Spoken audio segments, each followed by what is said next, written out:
नमस्कार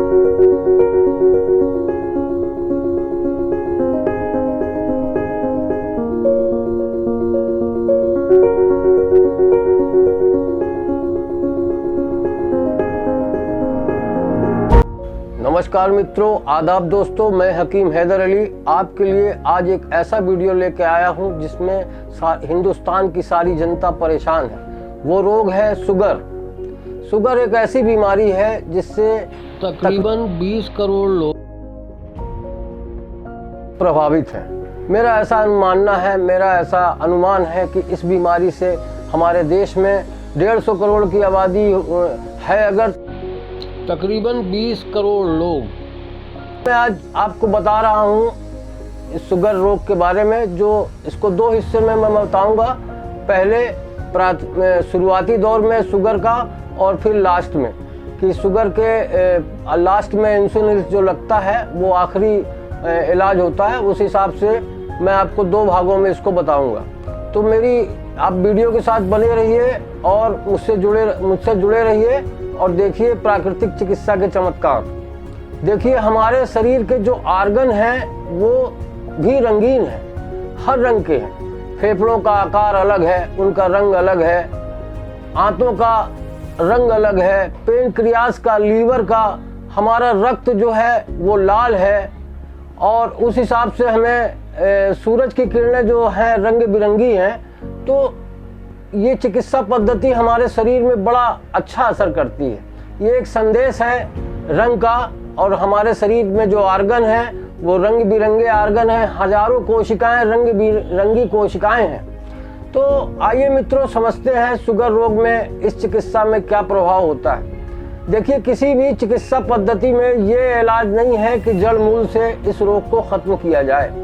आप 100 ग्राम स्वर्ण भस्म खा लीजिए 2-3 साल में, उसके बाद भी आपका शुगर रोग जड़ मूल से नष्ट नहीं होगा। प्राकृतिक चिकित्सा में एक ऐसा नियम है, नियम तो आपके हाथ में है। कुछ आप उपवास कर लें, थोड़े समय का उपवास कर लें, आहार में सलाद भाजियों का प्रयोग कर लें, फलों का प्रयोग कर लें, तो आप शुगर में विजय पा सकते हैं। तो देखिए, आज प्राकृतिक चिकित्सा का मैं शुरुआती जो शुगर का मरीज होता है, जिसमें उसको क्या क्या परेशानियां होती हैं, वो मैं बताने जा रहा हूँ। 20 वर्ष की उम्र में कफ पेरता है, 20 के बाद 30 में पित्त पेरता है और 30 के बाद वायु दोष शुरू हो जाता है। ये हमारी 20-30 वर्ष की अवस्था खाने पीने की होती है। आयुर्वेद के मतानुसार 24 वर्ष के बाद आदमी जवान होता है और 48 साल के बाद वृद्ध होता है। हमें अपने आहार में परिवर्तन लाना होगा। देखिए, इस चिकित्सा पद्धति में हमें जुलाब नहीं लेना पड़ता। इस चिकित्सा पद्धति में हमें एनीमा की कोई आवश्यकता नहीं पड़ती। इस हरे रंग का जल अगर आप तैयार करते हैं और 1 कप या 1 कप की मात्रा से थोड़ा कम भी पीते हैं, तो आपका निश्चित पेट इतना अच्छा साफ होगा, आपका निष्कासन शुद्ध होगा। और निष्कासन क्रिया शरीर की एक ऐसी क्रिया है कि अगर जिसका पेट साफ हो जाए, निष्कासन क्रिया अच्छी हो जाए, तो रोग अपने आप जाने लगते हैं। तो मेरा कहने का मतलब है मित्रों की सुलभ चिकित्सा है, ये आसान चिकित्सा है, सरल चिकित्सा है। तो इस चिकित्सा में हम अपनी ऊर्जा डालें। गौतम बुद्ध कहते हैं कि आपका ध्यान जिधर जाता है ऊर्जा वहां जाती है। तो हमें अपनी ऊर्जा इस ओर ले जाना है, जिसमें ना अधिक पैसे खर्च होते हैं, ना आपका समय, कम समय में आप अच्छे होते हैं। तो इस चिकित्सा पद्धति में हमें अपना ध्यान डालना है।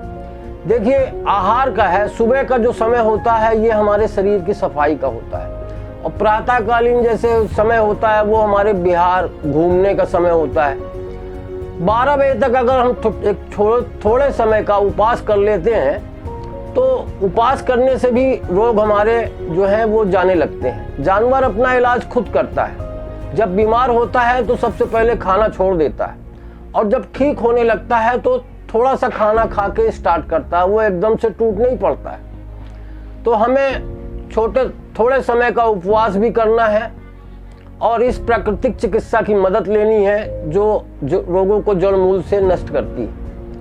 अगर आपकी जांच हुई, आपको शुगर निकल आया है, तो घबराइए मत।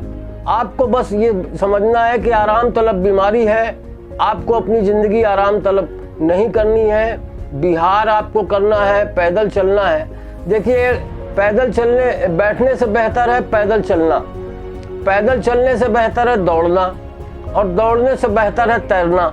तो मैंने ऐसे ये बताया है कि सारी शरीर के व्यायाम हैं, इन्हें अगर करते हैं आप तो स्वस्थ रहते हैं पूरे जीवन। और ये जो चिकित्सा पद्धति है इसमें जड़ मूल से पिछले वीडियो में बता चुका हूँ आपको पानी कैसे तैयार किया जाता है। इसका जो गुण है वो इस्तेमाल करने के बाद ही, देखिए जब शुगर का रोग होता है तो हमारी त्वचा में बेरुखी आ जाती है, हमारा चेहरा कुरूप होता है, ये स्किन में भी प्रॉब्लम आ जाती है। तो सूरज की किरणों का जब आप इलाज करेंगे तो आपकी त्वचा, सबसे पहले त्वचा में असर आएगा, आपके चेहरे में रौनक आएगी और आप चेहरे में पुरकशिश तवानाई आएगी, आपको शक्ति मिलेगी और ये रोग आपका धीरे धीरे जाने लगेगा। तो इसमें 2-3 खुराक हैं, एक एक कप आप पीते रहिए, सलाद खाइए, भाजी खाइए और थोड़े समय का उपवास करिए, देखिए शुगर आपका हारेगा हारेगा हारेगा। मित्रों, जिन खोजन तीन पाइयां गहरे पानी पैड, वो बेचारे क्या करेंगे जो नदी किनारे बैठ। ये हरे रंग की शीशियां हैं, इसमें जल तो ठीक रहता है पर इतनी मात्रा में तेल आपको तैयार करना, आपका तेल जो है वो तेल के रेट इतने महंगे हो गए हैं कि उस महंगाई को लिहाज इससे छोटी शीशी ले लीजिए आप। ये तकरीबन 700 ग्राम की शीशी है, आप अगर खोजेंगे तो ये आपको 250 ग्राम की भी शीशी मिल जाएगी। कांच की हैं शीशियाँ ये, और इन दोनों शीशियों में आपको तेल तैयार करना है। इस तेल मालिश से भी आपके शुगर में नियंत्रण रहेगा, कंट्रोल में रहेगा और जड़ मूल से खत्म होगा अगर आप लंबे समय तक। अगर आपको शुरुआती शुगर है तो ये 1 महीने में ठीक होगी। अगर आपको इंसुलिन लग रहा है, और इंसुलिन में ये 200 ग्राम जल लिया जाता है मित्रों। इसके साथ साथ अगर आप सौंफ, पिसी हुई सौंफ आप इसमें 100-200 ग्राम घर में पिसवा के रख लें, इसके साथ में अगर आप सौंफ का खाने के बाद इस्तेमाल करते हैं तो इस चिकित्सा पद्धति में और 4 चांद लग जाएगा। तो मेरा कहने का मतलब है कि ऐसा इंसुलिन इंजेक्शन लगते हैं अगर आपको, तो ये 200 ग्राम अगर जल 2 बार लेते हैं, 50 ग्राम जल ये 1 बार लेते हैं, तो आपके रोग को ये कंट्रोल में रखेगा और ख़त्म करेगा जड़ मूल से, जब आप इसको एक लंबे समय तक इलाज कर लेते हैं। 2-3 महीने का इलाज कर लीजिए आप, फिर देखिए शुगर आपका जड़ मूल से नष्ट होता है या नहीं। देखिए मित्रों, ये नारंगी रंग की शीशी है, ये हमारे देश में अफराज बियर की शीशी है ये। इसमें आप जल तैयार कर लीजिए और शुगर के मरीज 2 बार अगर 50-50 ग्राम इसको पीते हैं तो उन्हें आश्चर्यजनक लाभ होता है। ये 50 मर्जों में काम करती है, कफ की बीमारियों में, अस्थियों में, दर्द में, तमाम चीज़ों में ये काम करती है। इसमें 75% आपको जल रखना है, ये देखिए यहाँ तक जल है, और 25% खाली रखना है। तो मित्रों, मैं बता रहा था कि इतनी सुलभ चिकित्सा है। हमारे परिवार में कुछ लोग प्याज थोड़े दिन के लिए रख लेते हैं, कुछ लोग बारिश के टाइम पे गल्ला रख लेते हैं। अगर हम ऐसी 4-5 शीशियों में ऐसा जल तैयार करके रख लें, क्योंकि बुरा समय बता के नहीं आता, हमारे परिवार का कोई भी आदमी किसी भी समय बीमार हो सकता है, तो उस वक्त हम किस इलाज को करेंगे। अगर ये पानी हमारे यहाँ रखा है और थोड़ा सा पानी, मात्र आधा कप, 1 कप, बच्चों को 1 चम्मच ऐसा दे देते हैं, तो हम बच्चों को ज़्यादा बीमार नहीं करेंगे, उनके जीवन के साथ खिलवाड़ नहीं करेंगे और अपने पैसे फालतू बर्बाद नहीं करेंगे। तो मित्रों, मेरा कहने का मतलब है कि मैं इस देश में सुलभ चिकित्सा चाहता हूँ, सरल चिकित्सा चाहता हूँ। हमारे देश के 4 जो हमारे जाने माने डॉक्टर हैं, जैसे बीबी चौहान, डॉक्टर विश्वरूप राय चौधरी, आचार्य मोहन गुप्ता जी, कभी इन्होंने इस चीज़ का प्रचार नहीं किया। मुझे इस बात का खेद है, मुझे इस बात का दुख है कि कभी भी इस चिकित्सा पद्धति का उन्होंने प्रचार प्रसार नहीं किया, जबकि उन्होंने बहुत अच्छी चीज़ें बताई हैं। आहार का, सर्वरोग मलवशनम, सर्वरोग लंघनम, यह भी अच्छी चीज़ है, उपास, तमाम सब चीज़ें अच्छी बताया। मगर अगर ये इस चिकित्सा का पद्धति का थोड़ा सा प्रचार कर देते तो मेरे दिल में बड़ी खुशी होती और मुझे सुकून मिलता। देखिए, कोई भी चिकित्सा संपूर्ण नहीं है। अगर आप आहार न्यू डाइट सिस्टम का पालन करते हैं तो क्या वो पूरी चिकित्सा हो गई। आप बच्चों को कैसे सुरक्षित रखेंगे, आपका 1 माह का बच्चा है या 3 साल की बच्ची है, उसको आप कैसे सुरक्षित रखेंगे। तो ये जल आप अगर पिलाते हैं तो बच्चा रोग मुक्त होता है, अच्छा स्वास्थ्य होता है। इस इलाज में बच्चे जल्दी जल्दी बीमार नहीं होते, इस इलाज में लंबे समय तक निरोग रहते हैं। तो मित्रों, इस इलाज में अपनी ऊर्जा डालिए, ध्यान डालिए और रोग मुक्त रहिए। मुझे रोग मुक्त भारत चाहिए, स्वस्थ समृद्ध भारत चाहिए। मैं इस देश में सुलभ चिकित्सा चाहता हूँ। मेरी पिछली वीडियो में एक वीडियो था जिसमें लकड़ी के पट्टे पे एक जगह दूध रखा था, एक जगह अनार का जूस रखा था और एक जगह सूर का तपित जल रखा था। देखिए, दूध जो है गरिष्ठ है ये, और ये पहलवानों की खुराक हो सकती है, कुछ समय की खुराक हो सकती है, पर ये पराई माँ का दूध है। उसने अपने बच्चे के लिए दिया है दूध। ये देर से हजम होता है। हमारा बच्चा साल भर में क्या करने लायक होता है और उनका बच्चा साल भर में क्या करने लायक रहता है। इसमें भारी प्रोटीन होता है जो हमें हजम करने में दिक्कत लाता है। तो हमें या तो कम मात्रा में ले या ऐसे आहार से बचे। तो मित्रों, उसमें जो तीसरे नंबर पर था वो दूध था।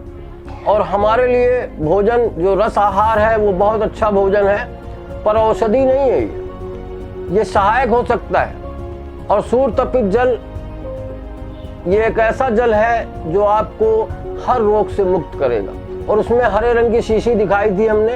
ये सूर चिकित्सा का सबसे अच्छा जल होता है। बताइए किस रस में आपका बच्चा बीमार नहीं पड़ेगा। पर इस अगर प्राकृतिक चिकित्सा को, इस जल को तैयार करके बच्चे को देते हैं आप या स्वयं पीते हैं, तो बुखार आपकी ऐसे चुटकी बजाते हुए जाएगी, भूख आपकी ठीक होगी, पेट भी साफ होगा, आपकी नींद, आपका स्नायु तंत्र, सारी शरीर की जो क्रियाएं हैं सभी अच्छी होंगी। तो वो मेरा कहने का मतलब था कि उसमें जल सूर तपित श्रेष्ठ है। धन्यवाद।